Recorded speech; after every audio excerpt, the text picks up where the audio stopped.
Ma fille a été arnaquée par mes propres parents pour qu'elle leur donne tout son argent. Mes parents ont dit à ma fille de 18 ans qu'ils avaient besoin de son fonds pour ses études pour une opération urgente.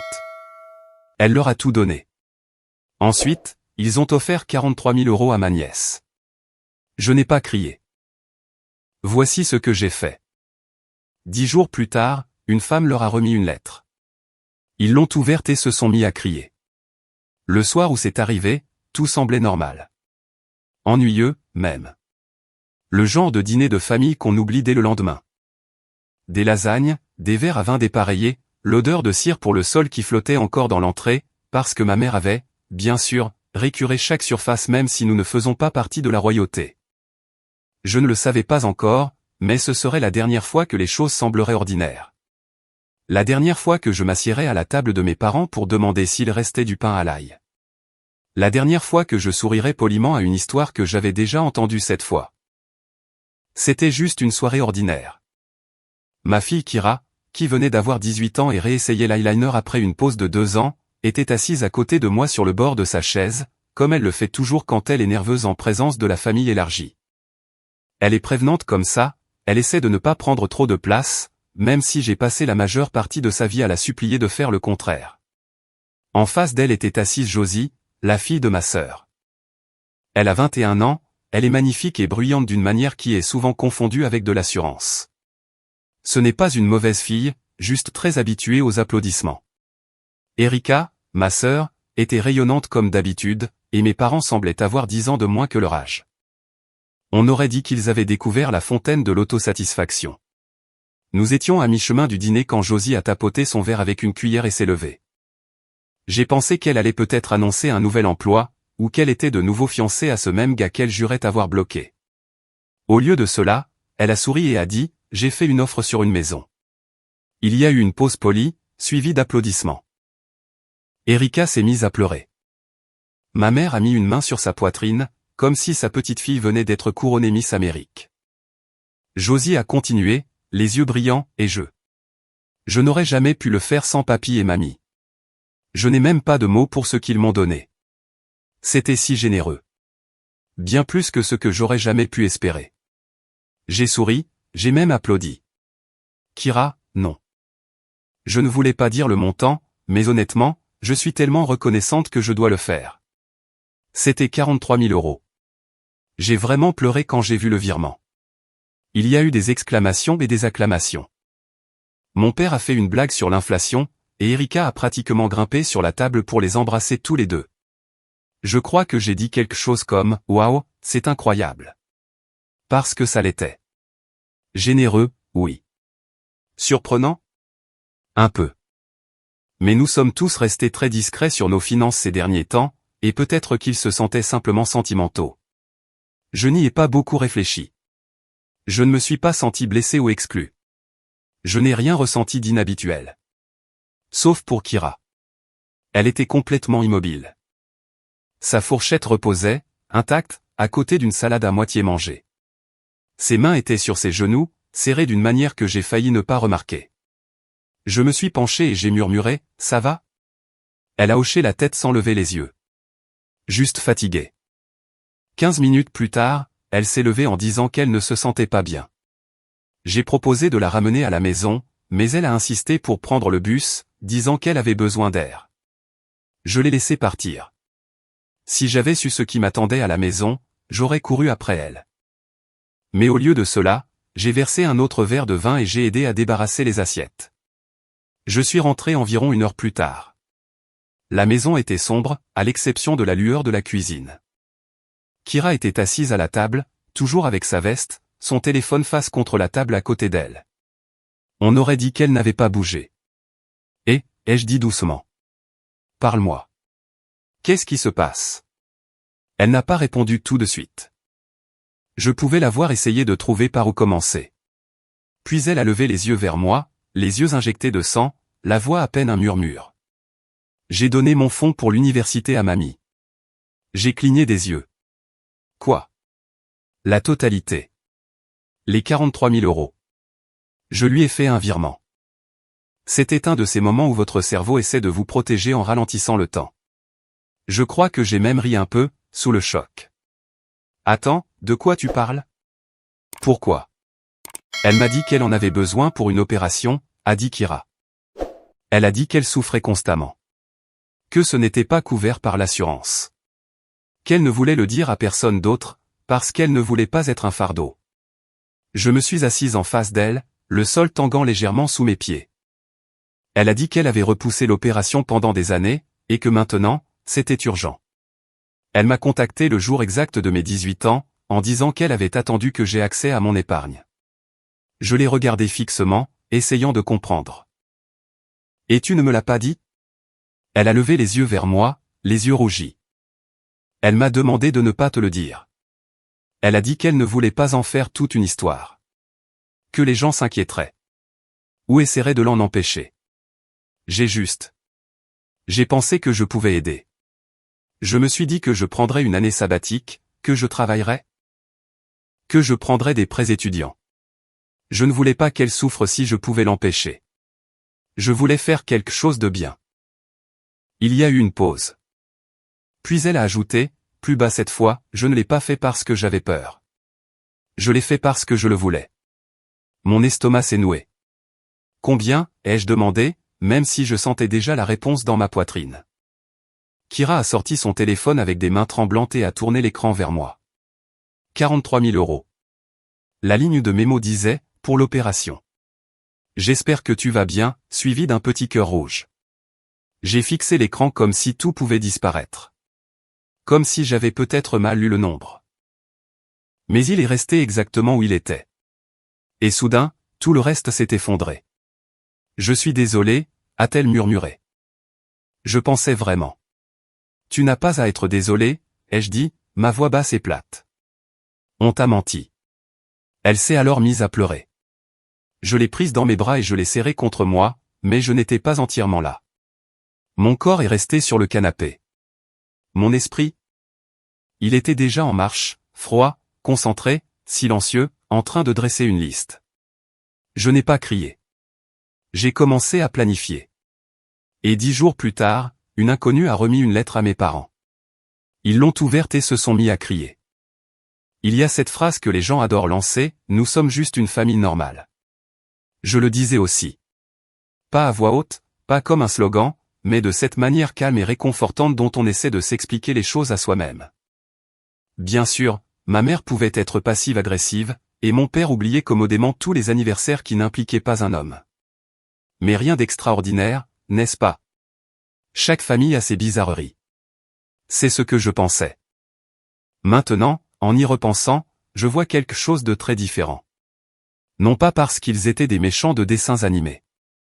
Cela aurait été plus facile. C'est parce que tout semblait presque normal. Jusqu'à ce que ça ne le soit plus. Je me disais qu'ils étaient de bonnes personnes qui faisaient de petites erreurs. Et pendant longtemps, je l'ai cru. Quand Erika est tombée enceinte à 17 ans, mes parents ne l'ont pas mise à la porte. Ils ne l'ont pas humiliée. Ils lui ont acheté des vitamines prénatales et ont commencé à lire des livres sur l'éducation des enfants, comme s'ils se préparaient pour un deuxième tour. Erika vivait à la maison.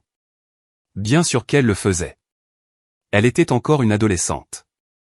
Mais ils sont immédiatement passés dans ce mode de grands-parents dévorants, comme si Josie était une sorte de seconde chance divine. À l'époque, je trouvais ça magnifique. J'avais 20 ans, je jonglais avec les examens, un travail à temps partiel et une relation à distance qui aurait dû se terminer 6 mois plus tôt. Je n'avais pas le temps pour l'envie. Je les admirais sincèrement d'avoir pris leurs responsabilités, d'être le genre de parents qui ne jugeaient pas leur enfant parce qu'il avait besoin d'aide. Mais quelque part entre le soutien et l'obsession, quelque chose a changé. Ils traitaient Josie comme si elle était à eux, non pas d'une manière aimante de grands-parents, mais comme si c'était leur dernière chance de bien faire les choses. Et pour être honnête, cela aurait été bien aussi, jusqu'à ce qu'ils commencent à me demander de l'aide. Au début, c'était de petites choses. Peux-tu prendre des couches en rentrant? Erika est débordée. Peux-tu prendre Josie pour le week-end? Je disais toujours oui. Je n'avais pas encore d'enfant, et je me disais que c'est ce que fait une famille. On s'entraide. Mais l'aide s'est lentement transformée en financement. Quand j'ai obtenu mon diplôme et mon premier emploi, ils ont commencé à appeler avec des phrases comme « Nous sommes juste un peu à court ce mois-ci » ou Josie a vraiment besoin de nouvelles chaussures pour son cours de danse, et Erika a vu ses heures réduites. Je ne me suis pas posé de questions. J'adorais Josie. Et à l'époque, l'argent était gérable. Puis j'ai eu Kira. Et soudain, tout a de nouveau changé. Je me souviens d'avoir amené Kira pour la première fois. Elle n'avait que quelques semaines, minuscule, rose, à ce stade de bébé extraterrestre aux grands yeux. Ma mère l'a tenue pendant 10 minutes, puis l'a reposée parce qu'elle avait l'air fatiguée. Ensuite, elle a passé l'heure suivante à me montrer de nouvelles photos de Josie lors d'un récital de ballet. Je me suis dit de ne pas y penser. Les grands-parents tissent des liens différemment, non? Peut-être qu'ils ne s'étaient tout simplement pas encore attachés. Mais les mois ont passé. Les années ont passé. Et la différence est devenue plus difficile à ignorer. Pour son diplôme de fin d'études, ils lui ont envoyé une carte de félicitations générique, non signée.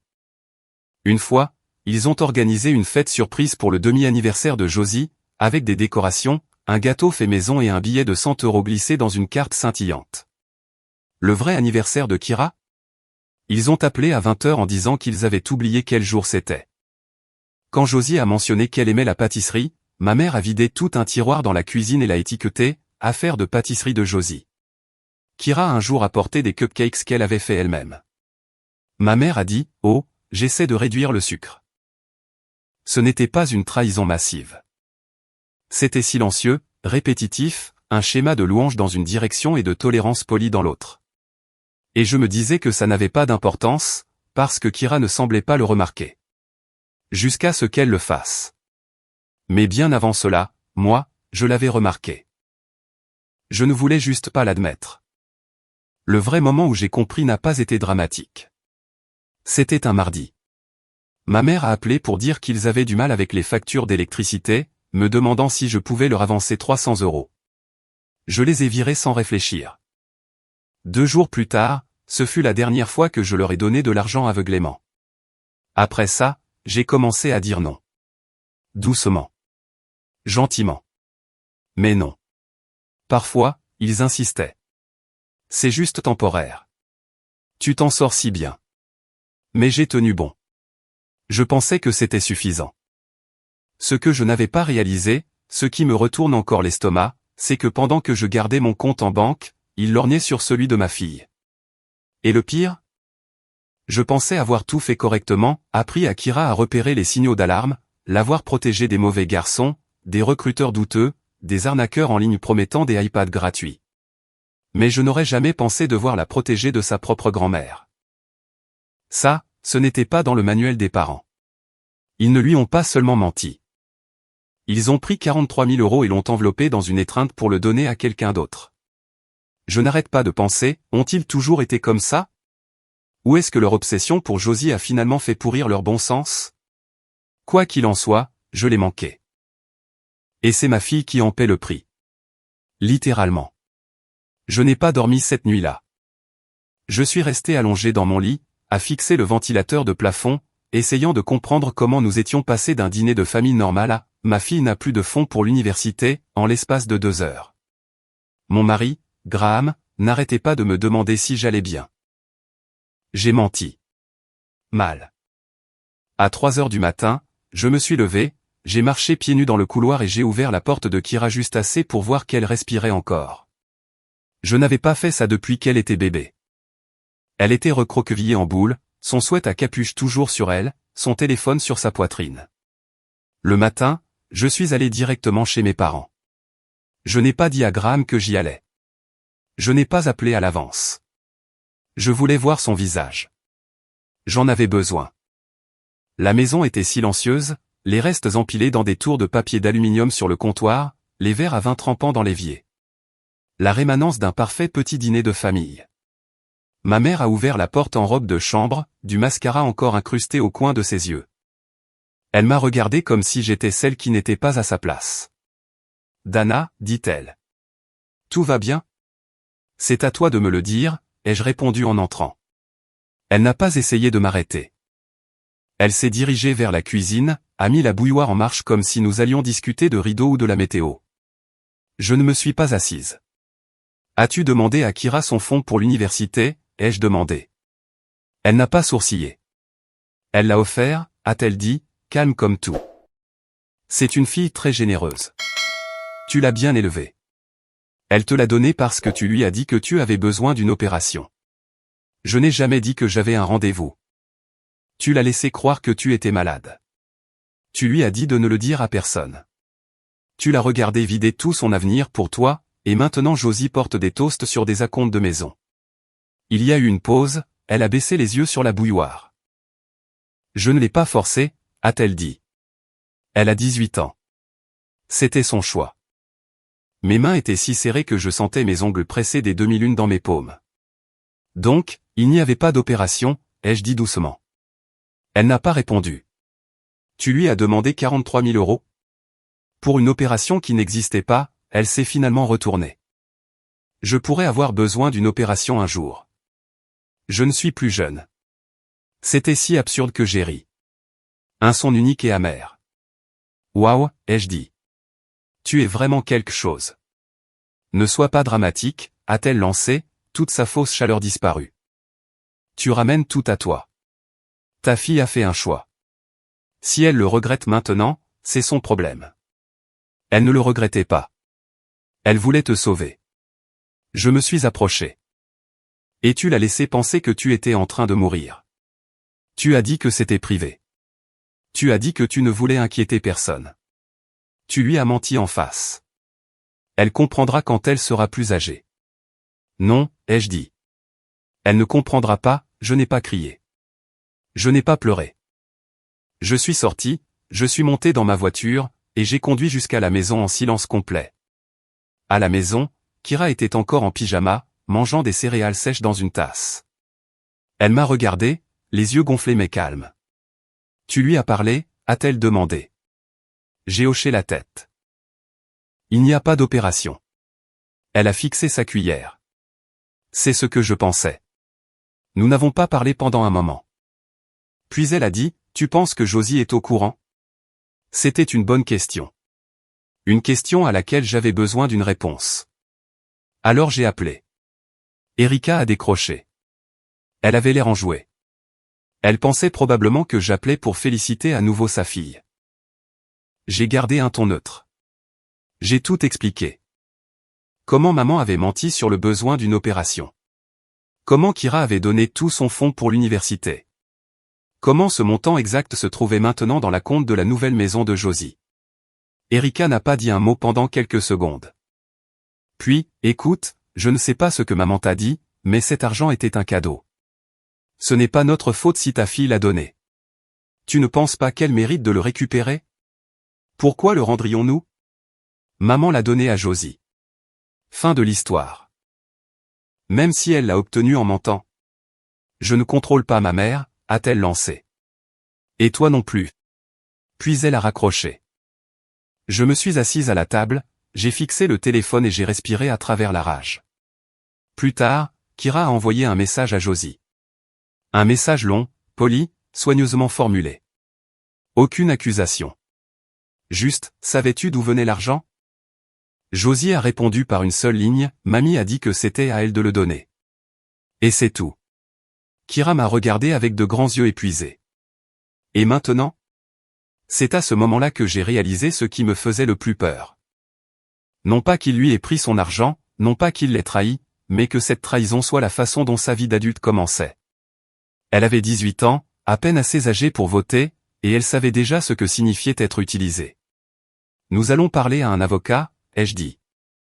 Je ne veux pas poursuivre mamie en justice, a-t-elle murmuré. Je sais, ai-je dit. Nous allons commencer par rassembler des informations. C'est tout. C'était vrai. Pour l'instant. Nous nous sommes assis ensemble et avons imprimé le virement bancaire.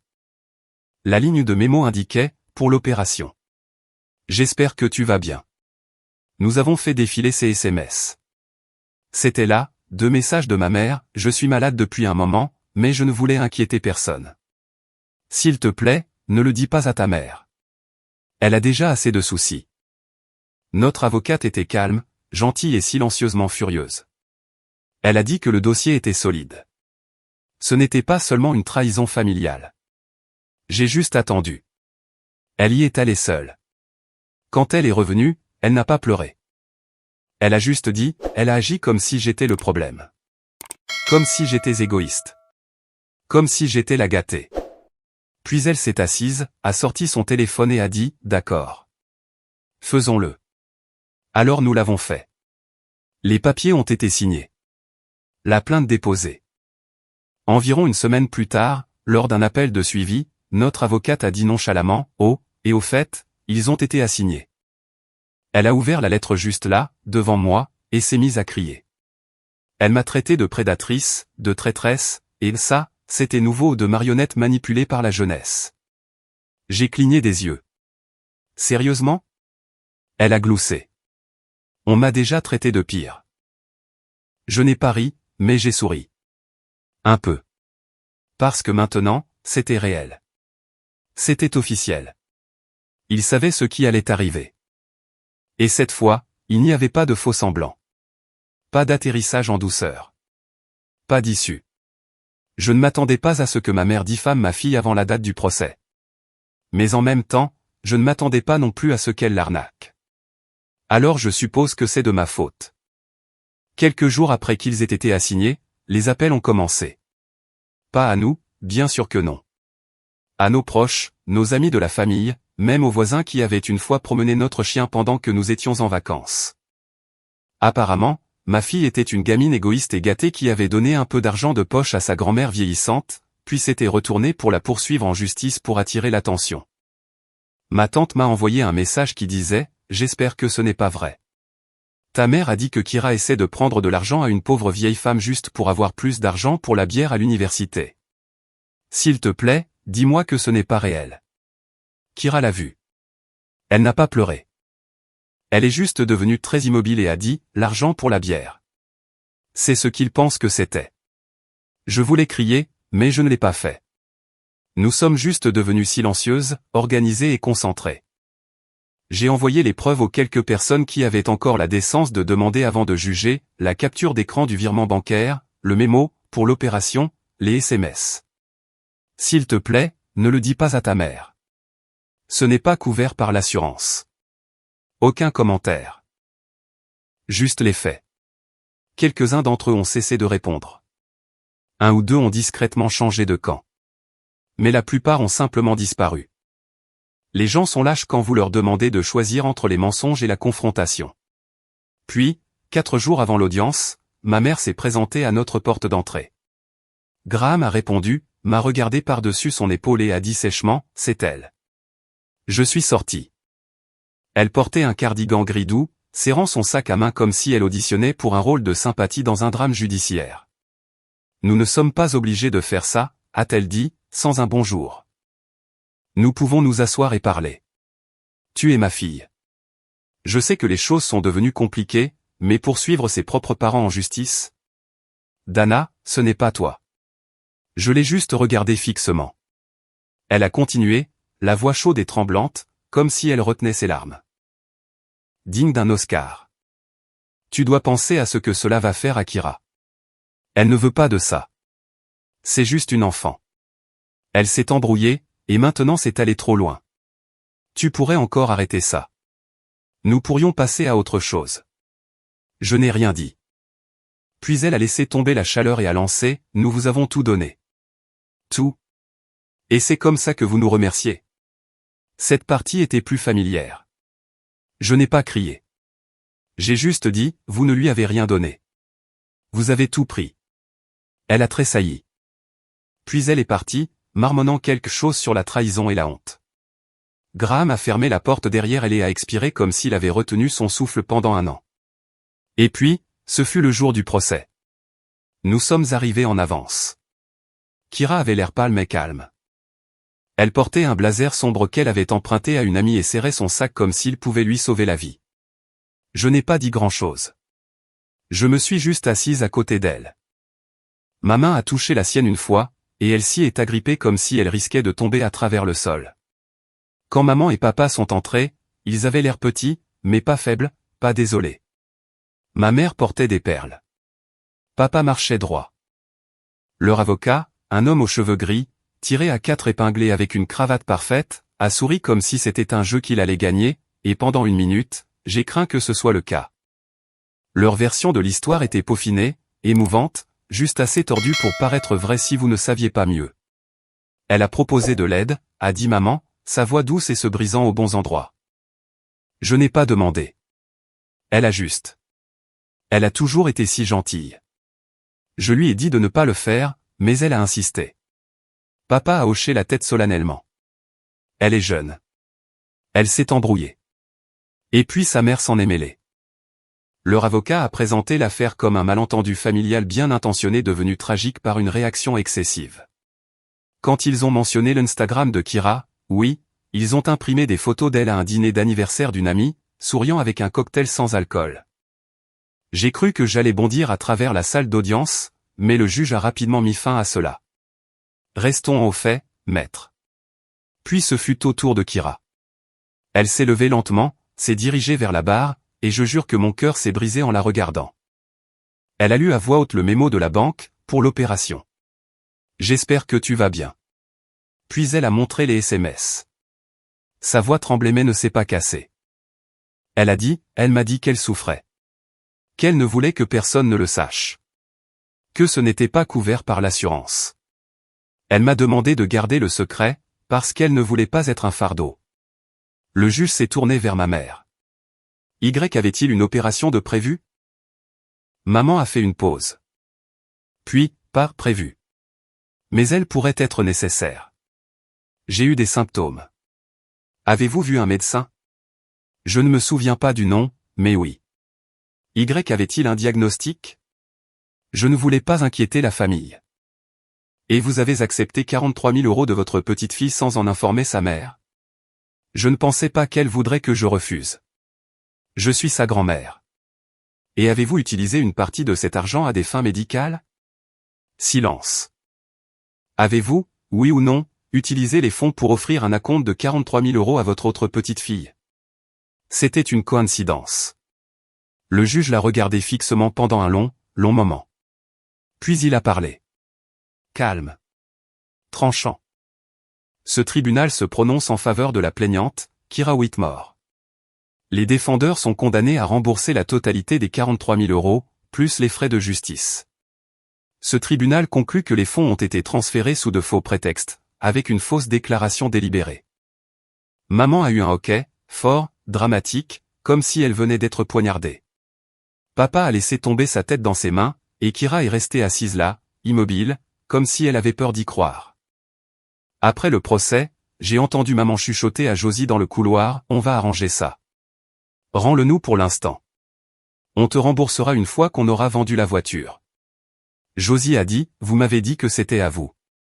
Vous m'avez menti à moi aussi. C'est votre problème maintenant. Puis elle est partie.